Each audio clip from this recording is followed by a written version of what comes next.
പൂയ നക്ഷത്രപ്പെട്ട സ്ത്രീ ആയാലും പുരുഷനാണെങ്കിലും സംഘർഷങ്ങളില്ലാത്ത ഈ കർക്കിടക മാസത്തിലൊക്കെ ചില സംഘർഷങ്ങൾക്ക് സാധ്യതയുണ്ട്. അപ്പോൾ ഉപ്പൻ വന്ന് ഒരു വീട്ടിൽ കൊത്തുകയാണെങ്കിൽ അവിടെ അപകടകരമായിട്ടുള്ള ചില ദോഷദുരിതങ്ങൾ ഉണ്ട് എന്നുള്ളതാണ്. ഞാനിവിടെ കുഴിക്കാൻ പറഞ്ഞു. അങ്ങനെ കുഴിച്ചെടുത്ത് കുറേ കുഴിച്ച് കഴിഞ്ഞപ്പോഴാണ് ഒരു സംഭവം അറിയുന്നത്. അവിടെ ഒരു പെട്ടിക്കകത്ത്, നമസ്കാരം, താമസിക്കാൻ ഒരു വീടുണ്ടാകുക എന്നുള്ളത് ആരെ സംബന്ധിച്ചിടത്തോളം ഒരു പ്രധാനപ്പെട്ട ഒരു കാര്യമാണ്.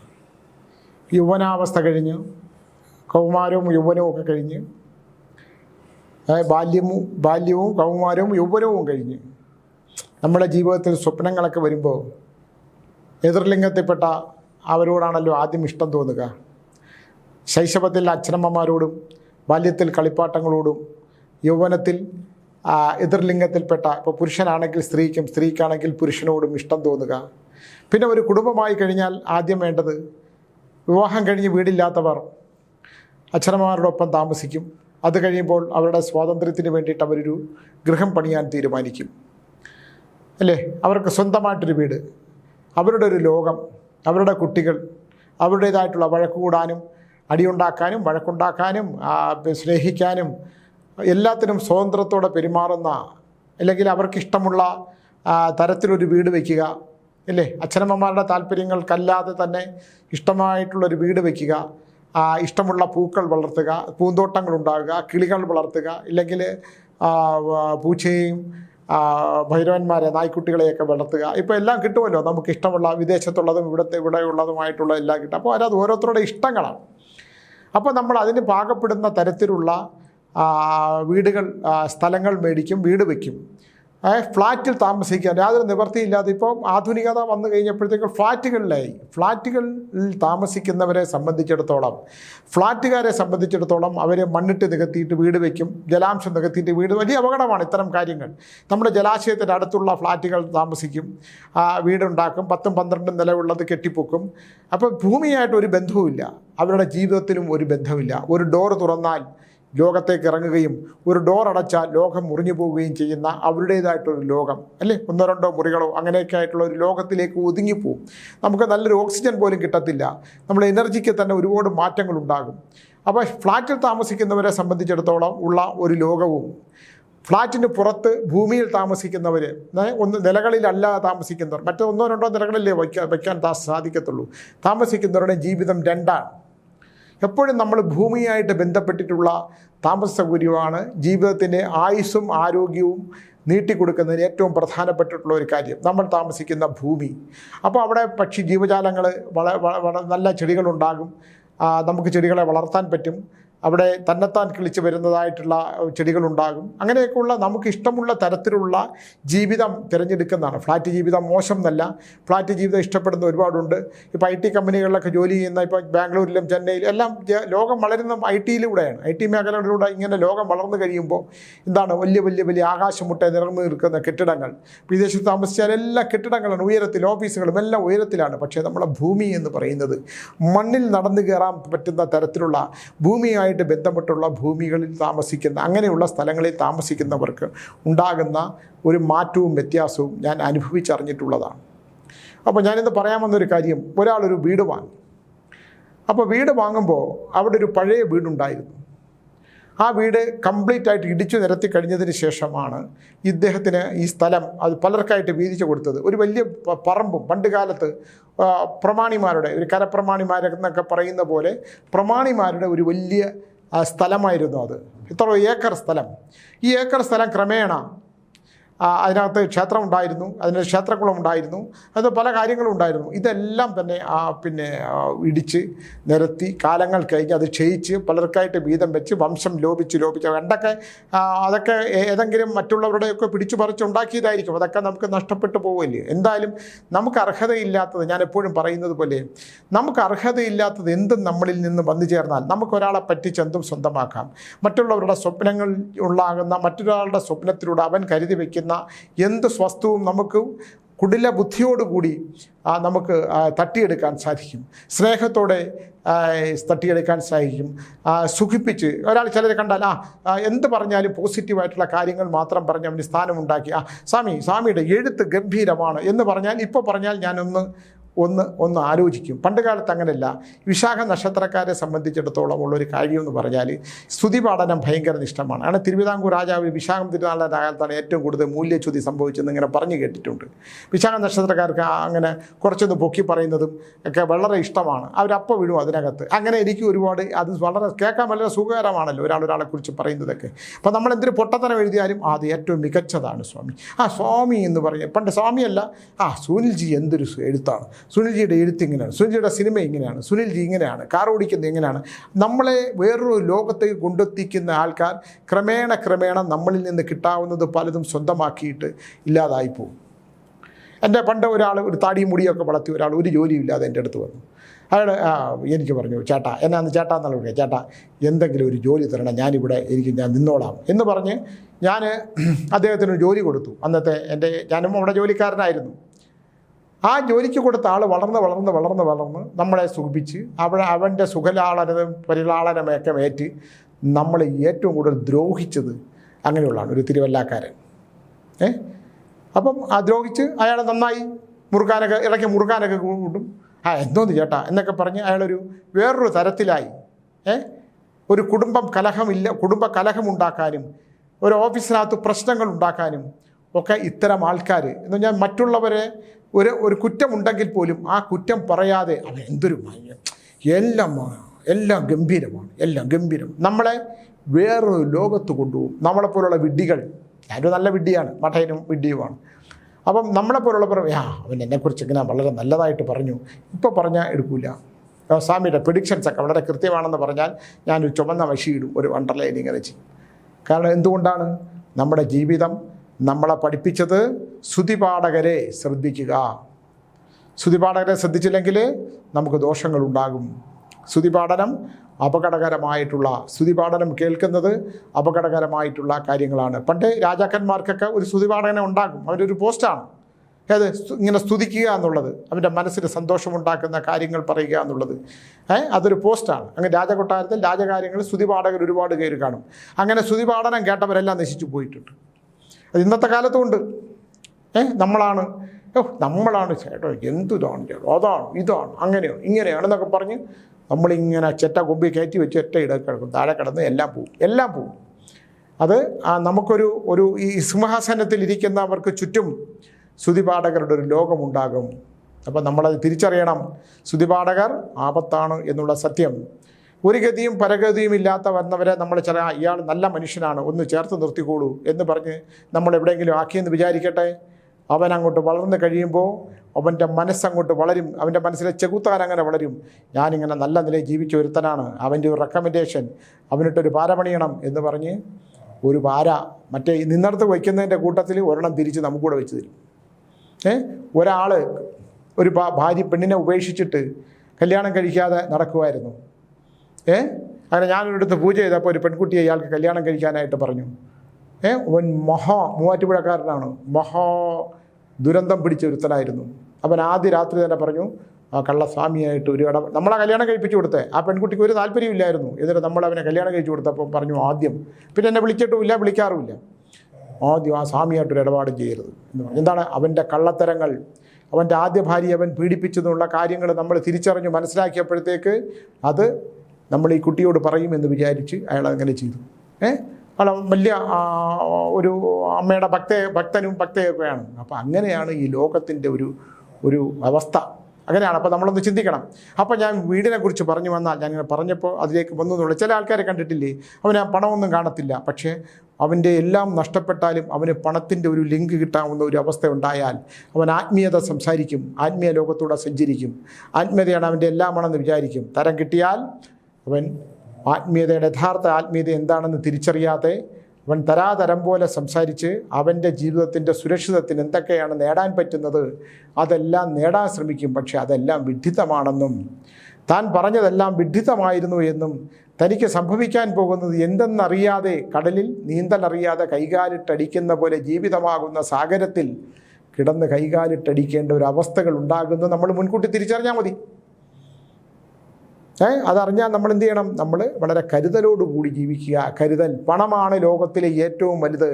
കുറേ പണമുണ്ടെങ്കിൽ എല്ലാം നേടാം. ഞാനെല്ലാം നേടിക്കഴിഞ്ഞു എന്ന് വിചാരിച്ചിട്ടുണ്ടെങ്കിൽ നമ്മുടെ അധ്വാനത്തിനല്ലാതെ മറ്റൊരു അധ്വാനത്തിൻ്റെ ഒരുത്തൻ്റെ പണം കൂടി നമുക്ക് കിട്ടിക്കഴിഞ്ഞാൽ അല്ലേ, ആ പണം കിട്ടിക്കഴിഞ്ഞാൽ നമുക്ക് ജീവിതത്തിൻ്റെ ഏറ്റവും ഉയരത്തിലെത്താം എന്ന് വിചാരിച്ചാൽ ആ പണം ഒന്നും തന്നെ ജീവിതത്തിൻ്റെ അവസാന കാലഘട്ടം വരെ നമ്മൾ ജീവിക്കുമെങ്കിൽ ഒരു അവസാന കാലഘട്ടമുണ്ട്, പെട്ടെന്ന് ചിലത് പെട്ടെന്ന് പോകും, കാലഘട്ടം വരെ പോവില്ല. അതെല്ലാം അപകടകരമാണെന്ന് തിരിച്ചറിയുന്നൊരവസ്ഥയിൽ ഒന്നുമില്ലാതെ നമ്മളിങ്ങനെ വെറും കൈയോടുകൂടി നിൽക്കുന്ന അവസ്ഥ വരും എന്നും അവസ്ഥ വരുന്ന ഒരുപാട് പേരെ കണ്ടിട്ടുള്ള ഒരാളാണ് ഞാൻ. അതുകൊണ്ട് ചിലരോട് ഞാൻ വളരെ മുമ്പേ പറയും, നമ്മുടെ ജീവിതത്തിൻ്റെ അവസാന കാലം വളരെ ബുദ്ധിമുട്ടാണ്. അതുകൊണ്ട് നിങ്ങൾ ഉണ്ടാക്കാവുന്ന ധനവും കിടക്കാനൊരു കെട്ടിടവും ഒക്കെ ഉണ്ടായിക്കോളൊരു മുറിയും അടുത്തൊരു മേശ ഉണ്ടെങ്കിൽ കുടിക്കാൻ ജലം കിട്ടുന്ന ഉള്ള അവസ്ഥകളൊക്കെ ഉണ്ടെങ്കിൽ ഒരു കൂജയും വെള്ളമൊക്കെ ഉണ്ടാക്കി വെച്ചോളൂ. എടുത്തു തരാൻ മറ്റാരും ഉണ്ടാവില്ല. കാരണം നിങ്ങളുടെ കർമ്മത്തിൽ എപ്പോഴും നിങ്ങൾ മറ്റുള്ളവരുടെ പണത്തെ മാത്രം ആഗ്രഹിച്ച് സ്നേഹിച്ച ഒരാൾക്ക് ദൈവം തരുന്ന ശിക്ഷ നിങ്ങൾക്ക് ഇതായിരിക്കും. അതുകൊണ്ടൊന്ന് ശ്രദ്ധിക്കണമെന്ന് ഞാൻ പലരോടും പറയാറുള്ളത്. ചിലരെടുക്കും, ചിലത് നമ്മുടെ ഞാനൊരാളോട് ഈ അടുത്ത കാലത്ത് പറഞ്ഞു, എൻ്റെ സമാധി ഘട്ടം 66 വയസ്സാകുമ്പോഴത്തേക്ക് ചില സമാധി അവസ്ഥകളൊക്കെ ഉണ്ട് എന്ന് പറഞ്ഞപ്പോൾ പുള്ളി ഒരാളോട് പറഞ്ഞു വളരെ സന്തോഷത്തോടുകൂടി, സ്വാമി ഇനി കുറച്ച് കാലം കൂടെ ഉള്ളൂ, സ്വാമിക്ക് എന്തിനാണ് ഇത്തിരിയൊക്കെ പണമൊക്കെ എൻ്റെ ആവശ്യമൊന്നുമില്ല, സ്വാമി പുസ്തകം എഴുതേണ്ട ആവശ്യമില്ല, പ്രസിദ്ധിയുടെ ആവശ്യമില്ല, സ്വാമി ഇനി എത്ര കാലമുണ്ട്, സ്വാമി ഇത്ര കാലമുള്ളൂ എന്ന് പറഞ്ഞു. ഓരോ മനുഷ്യനും ഘട്ടങ്ങളുണ്ട്, ദശാസന്ധി ഘട്ടങ്ങളുണ്ട്. എല്ലാ മനുഷ്യനും നമ്മൾ അറിയില്ലെന്നല്ലേ ഉള്ളൂ അല്ലേ. എല്ലാ മനുഷ്യർക്കും ഇത്തരമുള്ള ഘട്ടങ്ങളുണ്ട്. അത് ഏത് നിമിഷവും സംഭവിക്കാവുന്നതാണ്. അപ്പം നമ്മെ തിരിച്ചറിയാതെ നമ്മൾ മറ്റുള്ളവരെക്കുറിച്ച് പറയുമ്പോൾ നമുക്കും ആ അവസ്ഥയിലൂടെയാണ് ആ വഴിയിലൂടെയാണ് നമ്മൾ കടന്നു പോകുന്നത് എന്നും ചിന്തിക്കുന്നത് വളരെ നല്ലതാണ്. എന്തായാലും ഞാൻ പറയാൻ വന്നത്, അപ്പോൾ ഒരാൾ വീട് വെച്ചു. ആ വീടിനകത്ത് പഴയ ഒരു വീടുണ്ടായിരുന്നു. ഈ വീട് വയ്ക്കുമ്പോൾ വീട് കാണുമ്പോൾ തന്നെ അവിടെ ഉപ്പൻ എന്ന് പറയുന്ന കണ്ണുകൾ ചുമന്ന എന്നാൽ അധികം പറക്കാത്ത തറകളിലൂടെ ഇങ്ങനെ ചാടി പോകുന്ന സഞ്ചരിക്കുന്ന ശരീരത്തിന് ഭാരമുള്ള ഉപ്പൻ എല്ലായിടത്തും ഒന്നും കാണില്ല. ഈ ഉപ്പനിങ്ങനെ ആ വീട് ഇടിച്ച സ്ഥലത്ത് 2-3 ഉപ്പന്മാർ, ഒന്നിലധികം ഉപ്പന്മാർ ഇങ്ങനെ അങ്ങോട്ടും ഇങ്ങോട്ടും ചെമ്പോത്ത് എന്നാണ് അതിനെ പറയുക. അത് എല്ലായിടത്തും കാണത്തില്ല. അത് നാഗങ്ങളുള്ള സ്ഥലത്തും നാഗഭൂമിയിലുമാണ് അതിങ്ങനെ സഞ്ചരിക്കുക. നിലത്തൂടെ ഇങ്ങനെ കൊത്തിപ്പറക്കി ഇങ്ങനെ നടക്കുന്നതാണ്. പുൽച്ചെടികൾക്കിടയിലൂടെ അതിങ്ങനെ നടക്കും. ഉപ്പനെ കണ്ടാലുണ്ടാകുന്ന ഒരുപാട് കെട്ടുകഥകൾ ഒരുപാടുണ്ട്. പക്ഷേ ഉപ്പൻ നടക്കുന്ന സ്ഥലം അവിടെ കാർക്കോടകനെ പോലുള്ള ശംഖുവരയനെ പോലുള്ള ഉഗ്രൻ നാഗങ്ങളുള്ള സ്ഥലത്താണ് ഇത് നടക്കുക. നാഗസാന്നിധ്യം കൂടുതലുള്ളിടത്ത് ഇത് ഉപ്പൻ പറന്ന് കൊത്തും. നാഗത്തിൻ്റെ ഭണത്തിൽ കൊത്തും. നാഗത്തിനെ ഇത് ഭക്ഷിക്കും ഉപ്പൻ. അപ്പോൾ ഉപ്പൻ വന്ന് ഒരു വീട്ടിൽ കൊത്തുകയാണെങ്കിൽ അവിടെ അപകടകരമായിട്ടുള്ള ചില ദോഷദുരിതങ്ങൾ ഉണ്ട് എന്നുള്ളതാണ്. ഗ്ലാസ്സിൽ അങ്ങനെ ഉപ്പനെ വന്ന് ജനലുകളിൽ കൊത്തുന്ന വളരെ കുറവാണ്. കൊത്തുകയാണെങ്കിൽ അവർക്ക് സന്താനങ്ങളെ കൊണ്ട് അനുഭവിക്കാനുള്ള യോഗം, ഇല്ലെങ്കിൽ സന്താനങ്ങൾക്ക് എന്തെങ്കിലും ദോഷങ്ങൾ ഉണ്ടാകുക, അല്ലെങ്കിൽ ആ വീട്ടിൽ തന്നെ മൃത്യു സംഭവിക്കാനുള്ള സാധ്യത, അല്ലെങ്കിൽ രോഗാവസ്ഥകൾ ഉണ്ടാകുക, അല്ലെങ്കിൽ നമ്മൾ പ്രതീക്ഷിക്കാത്ത അപ്രതീക്ഷിതമായിട്ടുള്ള ചില വിഷയങ്ങളുണ്ടാകാം. ഇന്നൊക്കെയുള്ള കാര്യങ്ങളുണ്ട്. ഉപ്പൻ അങ്ങനെ വീട്ടിനുള്ളിൽ കൊത്തുകയാണെങ്കിൽ ജനലിൽ കൊത്തുകയാണെങ്കിൽ, അല്ലെങ്കിൽ വീട്ടിൻ്റെ ഇരിപ്പിടം നമ്മളിപ്പോൾ ഇരിക്കുമ്പോൾ ഉപ്പൻ വന്നിട്ട് നമ്മുടെ മുമ്പിൽ കൂടെ ചാടി നമ്മളിരിക്കുന്നതിൻ്റെ അടുത്ത് വന്നിട്ട് അത് ഇങ്ങനെ കിളിച്ചിട്ട് അതങ്ങ് പറന്നു പോകും. അങ്ങനെ അതിൻ്റെ ചിറകൊക്കെ അടിച്ചിട്ട് അത് വലിയ ഉയർത്തി പറക്കത്തില്ല. അത് ഈ ഉപ്പനെക്കുറിച്ച് അതിൻ്റെ തന്ത്രമാന്ത്രികങ്ങളിൽ ഇതിൻ്റെ ചുണ്ടുകൾക്ക് മാന്ത്രികത്തിൽ പണ്ട് തകിട്, ഇന്നൊക്കെയാണല്ലോ ഈ തകിട് സൂക്ഷിക്കുക, തകിട് നമ്മൾ എന്തെങ്കിലും കവചമുണ്ടാക്കുക താന്ത്രികന്മാർ. ഈ തകിടൊക്കെ ഉണ്ടാകുന്നതിന് വളരെ കാലത്തിന് മുമ്പ് തന്നെ ഉപ്പൻ്റെ ചുണ്ടും നഖവും ഈ കവചമായിട്ട് ഉപയോഗിക്കും. ഉപ്പൻ്റെ ചുണ്ട് വളരെ വിശിഷ്ടമാണ്, വളരെ ശ്രേഷ്ഠമാണ്. എനിക്കിത് അറിഞ്ഞുകൂടായിരുന്നു. ഞാനൊരു താളിയോലക്കെട്ട് വായിച്ചപ്പോഴാണ് ഈ കവചമായി സൂക്ഷിക്കുമെന്നുള്ള കാര്യം പറഞ്ഞത്. അപ്പോൾ ഇത്തരം ഉള്ള ഒരുപാട് കാര്യങ്ങൾ ഉണ്ട്. അപ്പോൾ ഉപ്പൻ കൊത്തി നടക്കുന്നത് കണ്ടു എന്ന് പറഞ്ഞു. അത് നിസ്സാരമായിട്ട് എടുത്തു കളഞ്ഞു. പക്ഷേ ആ വീട് വെച്ചതിന് ശേഷം ഇദ്ദേഹത്തിനുണ്ടായിരുന്ന ബിസിനസ്സും കാര്യങ്ങളും എല്ലാം നശിച്ചു. എന്തുകൊണ്ട് ഇദ്ദേഹം എൻ്റെ അടുത്ത് വന്നു എന്ന് പറഞ്ഞാൽ, ഇദ്ദേഹം കാക്കകളെക്കുറിച്ച് ഞാൻ ചില കാര്യങ്ങൾ ചെയ്തല്ലോ. അപ്പോൾ ഈ ഉപ്പനെ കുറിച്ചിട്ടുള്ള കാര്യങ്ങൾ, ഇദ്ദേഹം ഈ വസ്തു വാങ്ങിക്കാൻ പോയപ്പോൾ ഉപ്പൻ്റെ സാന്നിധ്യം കണ്ടു എന്നും, ഈ കെട്ടിടത്തിന് ശേഷം തന്നെ ഈ കെട്ടിടം വെച്ചതിന് ശേഷം വലിയ വിലയുള്ള കെട്ടിടം വെച്ച് ഉപ്പൻ ഈ വീടിന് ചുറ്റും വന്ന് കൊത്തുകയും പിന്നെ വീട്ടിനകത്ത് കയറുകയൊക്കെ ചെയ്തു. അപ്പം ഞാൻ പറഞ്ഞു ഇത് നാഗവുമായിട്ട് ബന്ധപ്പെട്ടിട്ടുള്ള സ്ഥലമാണ്, ഇത് ജലനാഗം, ജലം, അവിടെ ജലാംശം. അപ്പോൾ പറഞ്ഞു ശരിയാണ്, പെട്ടെന്ന് കുഴിച്ച ഉടനെ തന്നെ വെള്ളം വന്നു.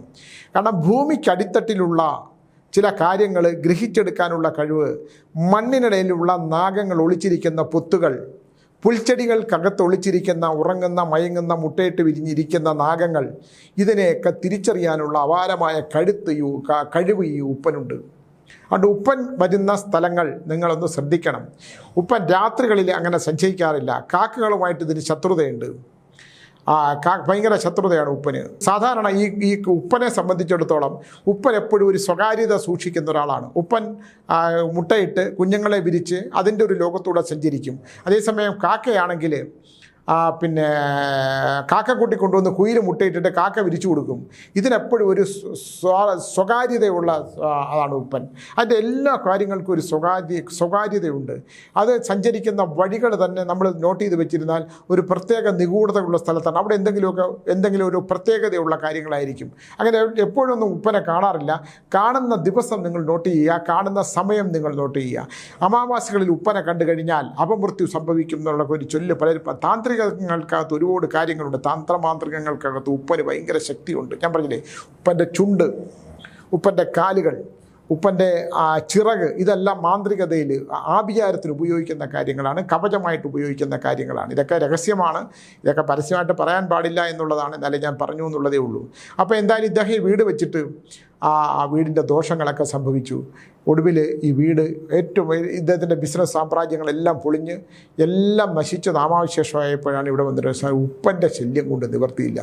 വീട്ടിനകത്ത് ഉപ്പൻ കയറും, കട്ടിലിനിടയിൽ വരെ ഉപ്പൻ കയറും. ഞാൻ പറഞ്ഞു അത് ഭയങ്കര അത്ഭുതമാണ്. കാരണം അതെങ്ങനെ ചെയ്യാൻ കഴിയില്ല. അപ്പോൾ ഏതോ ജ്യോതിഷ പണ്ഡിതൻ്റെ അടുത്ത് ചെന്നപ്പോൾ ആരോട് പറഞ്ഞു അവിടെ നിധി ഉള്ളത് കൊണ്ടാണ് ഉപ്പൻ വരുന്നതെന്ന്.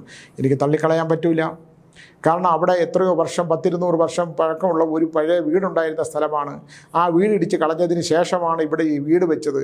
പണ്ട് കാലത്ത് നിധി സൂക്ഷിക്കുന്ന സ്ഥലങ്ങളുണ്ടായിരുന്നല്ലോ. ഒടുവിൽ ഞാനിത് കണ്ടുപിടിക്കാൻ തീരുമാനിച്ചത് എന്താണെന്ന്. അങ്ങനെയാണ് ഞാൻ ഇദ്ദേഹത്തിൻ്റെ വീട്ടിൽ പോയത്. ഇദ്ദേഹത്തിൻ്റെ വീട്ടിൽ പോയപ്പോഴാണ് ഒരു നല്ല അതിമനോഹരമായ വീട്, തേക്ക് കൊണ്ട് പണിത 2 നില 2 ഗോപണി, പഴയ നമ്മൾ സിനിമകളിലൊക്കെ കാണുന്ന പോലുള്ള സംഭവങ്ങളും എല്ലാം ഉണ്ട്. അപ്പോൾ ഞാൻ പറഞ്ഞു ഒരു ഭാഗത്ത് ഇതെവിടെയാണ് ഉപ്പൻ സ്ഥിരമായിട്ട് വരുന്നത് എന്ന് നോക്കുമ്പോൾ കാണിച്ചു തന്നു. ഒരു ഭാഗത്ത് ഇവിടെ എപ്പോഴും ഇങ്ങനെ തത്തിക്കളിച്ചേ വരുള്ളൂ, അത് പറക്കില്ല അകത്തേക്ക്. മുറിക്കകത്ത് കയറി തുറന്നിട്ടാൽ ഇത് ഉപ്പൻ വരും. അത് പ്രത്യേകിച്ച് ചൊവ്വ വെള്ളിയും അമാവാസിയിലുമാണെങ്കിൽ ഉപ്പൻ ആ ഭാഗത്തേക്ക് വരും. ആ സ്ഥാനത്ത് ഇങ്ങനെ തത്തിക്കളിച്ചിട്ട് കൊത്തിയിട്ടൊക്കെ അവിടെ ഇങ്ങനെ നോക്കിയിട്ട് പോകുമെന്ന് പറഞ്ഞു. ഞാനിവിടെ കുഴിക്കാൻ പറഞ്ഞു. അങ്ങനെ കുഴിച്ചെടുത്ത് കുറേ കുഴിച്ച് കഴിഞ്ഞപ്പോഴാണ് ഒരു സംഭവം അറിയുന്നത്. അവിടെ ഒരു പെട്ടിക്കകത്ത് കുറേ താളിയോലക്കെട്ടുകളാണ്. കുറേ താളിയോലക്കെട്ടുകൾ. ആ താളിയോലക്കെട്ടുകൾ പഴയ ലിപിയാണ്. എന്താണ് അതിനകത്തുനിന്ന് നമുക്ക് തിരിച്ചറിയാൻ പോലും കഴിയുന്നില്ല. എന്താണ് അതുള്ളതെന്ന് നമുക്ക് തിരിച്ചറിയില്ല. തന്ത്രമാന്ത്രികമായിട്ട് ബന്ധപ്പെട്ടിട്ട് എന്തോ ഒരു വലിയ താളികക്കെട്ടാണ്, വർഷങ്ങൾ പഴക്കമുള്ള താളികക്കെട്ടാണ്. ഞാൻ പറഞ്ഞു ഇത് അവിടെ തന്നെ വയ്ക്കുക. ഇത് ഭദ്രകാളിയുമായിട്ട് ബന്ധപ്പെട്ടിട്ടുള്ള, കാളി ബന്ധമുള്ള, ഇവിടെ ഒരു ക്ഷേത്രം ഉണ്ടായിരുന്നു പറഞ്ഞു, അവിടെ കെട്ടിടമായിട്ട് ബന്ധപ്പെട്ടൊരു ക്ഷേത്രം ഉണ്ടായിരുന്നു പറഞ്ഞു. അതൊക്കെ ഇവർ വിളിച്ചു കളഞ്ഞു.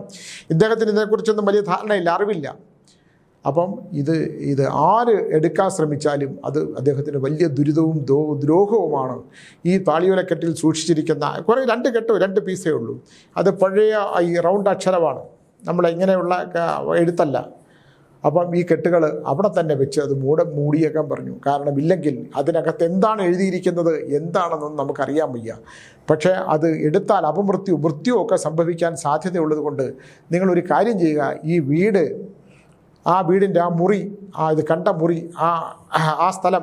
ആ സ്ഥലത്ത് അത് പൂട്ടിയിടുക, അത് ബന്ധിച്ചിടുക എന്നുള്ള ഒരു കാര്യം ഞാൻ പറഞ്ഞു കൊടുത്തു. കാരണം നമുക്ക് ആർക്കും തന്നെ അത് ഉപയോഗിക്കാനോ അത് എടുക്കാനോ കഴിയില്ല. അത് ഈ ഭൂമിയായിട്ട് ബന്ധപ്പെട്ടിട്ടുള്ള, ഈ പഴയ തറവാടുമായിട്ട് ബന്ധപ്പെട്ടിട്ടുള്ള പഴയ താളിയോലക്കെട്ടുകൾ, എന്തോ തന്ത്രമാന്ത്രികവുമായിട്ട് ബന്ധപ്പെട്ടുള്ള ഏതോ യോഗീശ്വരന്മാർ എഴുതി സൂക്ഷിച്ച ആ താളിയോലക്കെട്ട് നമുക്ക് എടുത്തു കൊണ്ടുപോയാൽ വലിയ ബുദ്ധിമുട്ടുകളുണ്ടാകും. ഇത് അവിടെ തന്നെ ഇരുന്നോട്ടെ, അതങ്ങനെ തന്നെ ഇരുന്നോട്ടെ എന്ന് ഞാൻ അവരോട് പറഞ്ഞു. പക്ഷേ അവർക്ക്, അദ്ദേഹത്തിന് അത് ഭയമാണ്. കാരണം പെൺമക്കളൊക്കെ ഉള്ളതാണ്, കുടുംബമെല്ലാം ശിഥിലമായി പോയി. പക്ഷേ ഇത് തൊടാൻ പറ്റില്ല, ഇത് ആരെങ്കിലുമൊക്കെ പറയുന്നത് എടുത്തുകൊണ്ട് വന്നാൽ ഉപയോഗിക്കാം എന്നൊക്കെയാണ്. പക്ഷേ ഞാൻ പറഞ്ഞു തുടരുത്, നിങ്ങൾ ആ മുറി തന്നെ പൂട്ടി ഒരു ബന്ധനം ചെയ്തിടുക എന്ന് അവരോട് പറഞ്ഞു. എന്തായാലും അദ്ദേഹത്തിൻ്റെ ഗൃഹം ഉപയോഗശൂന്യമായി പോയി എന്നുള്ള ഒരു വലിയ സത്യം. അതുകൊണ്ട് ഞാൻ അറിഞ്ഞു, നമ്മളെ പല വീടുകൾ മേടിക്കുമ്പോഴും എപ്പോഴെങ്കിലും അവിടെ വീടുണ്ടായിരുന്നു, അവിടെ ഭൂമിയിൽ എങ്ങനെയാണ്, അവിടെ വന്ന പക്ഷി മൃഗാദികളൊക്കെ എന്തൊക്കെയാണ്, അവിടുത്തെ മുറിച്ച് കളഞ്ഞ വൃക്ഷങ്ങൾ എന്തൊക്കെയാണ്, അവിടെ പനയോ പാലയോ ഒക്കെ ഉണ്ടായിരുന്നുവെന്ന് ഇത് പറഞ്ഞാൽ സ്വാമി അന്ധവിശ്വാസം പടർത്തുന്നതെന്ന് പറയും. അത്തരം കാര്യങ്ങളൊന്ന് ശ്രദ്ധിച്ചു കഴിഞ്ഞാൽ നമുക്ക് ജീവൻ തരുന്ന ഒരു ജന്മമേ ഉള്ളൂ. അത് വളരെ ദോഷമില്ലാത്ത തരത്തിൽ ഇല്ലേ, വളരെ നമുക്ക് മനോദുഃഖമില്ലാത്ത തരത്തിൽ, ദുരിതങ്ങളില്ലാത്ത തരത്തിൽ നമുക്ക് മുമ്പിലോട്ട് പോകാം എന്നുള്ളതാണ് എനിക്ക് പറയാനുള്ളത്. എല്ലാവരും സന്തോഷത്തോടു കൂടി ഇരിക്കണമെന്നും, ധനമൊക്കെ നമുക്ക് ദൈവം തരും, കുറേയൊക്കെ ധനം ദൈവം കൊണ്ടുപോകും, എന്നാലും സമാധാനവും ശാന്തിയോടും ജീവിക്കാൻ പറ്റണ്ടേ എന്നുള്ളതാണ് എനിക്ക് പറയാനുള്ളത്. ഇനി ഈ ആഴ്ചത്തെ നക്ഷത്രം എന്ന് പറഞ്ഞാൽ പൂയം നക്ഷത്രമാണ്. പൂയം നക്ഷത്രം ഇന്നിപ്പോൾ ഞാൻ കഴിഞ്ഞ ദിവസം ഒരു ഫലം പറഞ്ഞല്ലോ, ഒരാളുടെ ഫലം പറഞ്ഞു. ആ ഫലം പറഞ്ഞ കൂട്ടത്തിൽ ഒരാളുടെ രഹസ്യ സ്വഭാവങ്ങൾ ഉണ്ടാകും എന്ന്, ഈ പൂർവ്വജന്മത്തിനെ അനുസരിച്ച് ഈ കാലഘട്ടത്തിൽ ഒരു രഹസ്യ സ്വഭാവം ഉണ്ടെന്നുള്ള ഒരു സത്യവും കൂടെ പറഞ്ഞു. യഥാർത്ഥത്തിൽ അദ്ദേഹത്തിൻ്റെ ആ രഹസ്യ സ്വഭാവം ഉണ്ടാകൂ എന്ന് പറയുന്ന അദ്ദേഹത്തിൻ്റെ യഥാർത്ഥ ഭാര്യ എന്നെ അന്വേഷിച്ച് വന്നപ്പോൾ ഞാൻ ഇതൊന്നും അറിയാതെ തന്നെ ഇദ്ദേഹത്തിന് 2 ഭാര്യയുണ്ടോ, അത് ഇങ്ങനെയാണെന്ന് പറഞ്ഞും പോയി. ഇത് രണ്ടും DNA ചാനലിൽ കൂടെ ചേർത്ത് വായിച്ചിട്ട് ആ സ്ത്രീ പൊട്ടിക്കരയോ തന്നെ ചെയ്തു. അവർക്കത് കണ്ടുപിടിക്കാൻ സാധിച്ചു എന്നുള്ള നല്ലൊരു സ്ത്രീ, ഉത്തമയായ ഒരു സ്ത്രീ. ആർക്കും അങ്ങനെ ഒരു ദോഷങ്ങൾ വരാതിരിക്കട്ടെ. ചില ആണുങ്ങൾ ചില സാഹചര്യങ്ങളിൽ ചില പിടികളിൽ പെട്ടുപോകും, അതിൽ നിന്ന് ഊരി വരാൻ കുറച്ച് പ്രയാസമാണ്. പൂർവ്വജന്മ വിധി കൊണ്ടൊക്കെ ചെന്ന് ചേരും. അതിൽ നിന്ന് പിന്നെ വാടി വരുന്ന താടിയും മുടിയും വളർത്തി ജീവിച്ചിട്ടൊന്നും കാര്യമില്ല എന്ന് പറഞ്ഞു. ഭർത്താവ് ഇപ്പോൾ വേറൊരു അവസ്ഥയിലാണ് എന്ന് എന്നോട് പറഞ്ഞു. ഞാൻ പറഞ്ഞു അത് വിട്ടേക്ക്, അദ്ദേഹം എന്തെങ്കിലും ഒരിക്കൽ അതിൻ്റെ തെറ്റ് മനസ്സിലാക്കി നിങ്ങളുടെ അടുത്ത് തന്നെ വന്നു ചേരും എന്ന് അവരെ ഉപദേശിച്ചു. അതുകൊണ്ട് ഈ പൂർവ്വജന്മം പറയുമ്പോൾ നിങ്ങളൊന്ന് ശ്രദ്ധിക്കണം. അപ്പോൾ പൂയം നക്ഷത്രത്തിനെ സംബന്ധിച്ചിടത്തോളം ധനപരമായ കാര്യത്തിനുണ്ടാകുന്ന അസ്വസ്ഥതകൾക്ക് ഒരു മാറ്റം വരും. ഭാര്യാസമേതമായിട്ട് ജീവിച്ചിട്ടുണ്ടെങ്കിൽ പൂയം നക്ഷത്രപ്പെട്ട സ്ത്രീ ആയാലും പുരുഷനാണെങ്കിലും സംഘർഷങ്ങളില്ലാത്ത ഈ കർക്കിടക മാസത്തിലൊക്കെ ചില സംഘർഷങ്ങൾക്ക് സാധ്യതയുണ്ട്. മാനസികമായി പൊരുത്തപ്പെടാൻ പറ്റാത്ത ചില സംഭവങ്ങളുണ്ടാകും. ആരോഗ്യപരമായ കാര്യങ്ങൾക്ക് ഈ കർക്കിടക മാസത്തിൽ ചില ചികിത്സകൾ നടത്തുന്നത് ഉത്തമമാണ്. കുട്ടികളുടെ കാര്യത്തിൽ പൂയ നക്ഷത്രത്തിൽ ജനിച്ച ഭാര്യയോ ഭർത്താവോ ഉണ്ടെങ്കിൽ, പെൺകുട്ടികളുണ്ടെങ്കിൽ അവർക്ക് സർപ്പസംബന്ധമായ ദോഷമുണ്ടെങ്കിൽ സർപ്പപരിഹാരങ്ങൾ ചെയ്യണം. ഗൃഹത്തിൽ ഒരു ശുദ്ധികലശം ചെയ്യുന്ന ഒരു ഗണപതി ഹോമമോ ഒരു സുദർശന ക്രിയയും കൂടെ സുദർശന ഹോമവും ചെയ്യുന്നതും ഉള്ളതാണ്. ചെയ്യുന്നത് നല്ലതാണ്. രണ്ടാമതൊരു കാര്യമുള്ളത്, നാൽക്കാലികളുണ്ടെങ്കിൽ ഈ പൂയം നക്ഷത്രത്തിലുള്ള നക്ഷത്രക്കാരുടെ വീട്ടിൽ നായ്ക്കളോ പൂച്ചകളോ പശുക്കളോ ഒക്കെ ഉണ്ടെങ്കിൽ അവരിൽ നിന്ന് ആഘാതമേൽക്കാതെ, അവരുടെ കുത്തും ചവിട്ടും കടിയുമൊന്നും ഏൽക്കാതെ നോക്കിയാൽ ഈ കർക്കിടക മാസത്തിൽ വളരെ പ്രശ്നമില്ലാത്ത രീതിയിൽ നമുക്ക് കടന്നു പോകാം. സാമ്പത്തികമായ ഒരു ടൈറ്റ് വരും. പക്ഷേ നിങ്ങൾ ചിങ്ങമാസത്തോടുകൂടി ആ പൂയം നക്ഷത്രക്കാർക്ക് സാമ്പത്തികമായിട്ടുള്ള മേന്മ ഉണ്ടായില്ലെങ്കിൽ കൂടി ഒരു ആശ്വാസം ഉണ്ടാകുന്ന തരത്തിലുള്ള കാര്യങ്ങൾ ഈ ചിങ്ങമാസത്തിലെ ഓണത്തിന് നിങ്ങൾക്ക് മാറ്റമുണ്ടാകാൻ കഴിയും. ആ ടൈറ്റ് ഒന്ന് മാറിക്കിട്ടും, പ്രതിബന്ധങ്ങളൊന്ന് മാറിക്കിട്ടാൻ സാധിക്കും. വാഹനത്തിൻ്റെ ലോണോ വീടിൻ്റെ ലോണോ ഒക്കെ ഉണ്ടെങ്കിൽ അത് കുറേയൊക്കെ അടച്ചു തീർക്കാൻ പറ്റും. കാരണം ചെറിയ മാറ്റങ്ങൾ ഉള്ളതുകൊണ്ട് അതൊരു ദൈവാനുഗ്രഹമായി കരുതണമെന്ന് പറഞ്ഞുകൊണ്ട് നിർത്തുന്നു. നന്ദി, നമസ്കാരം.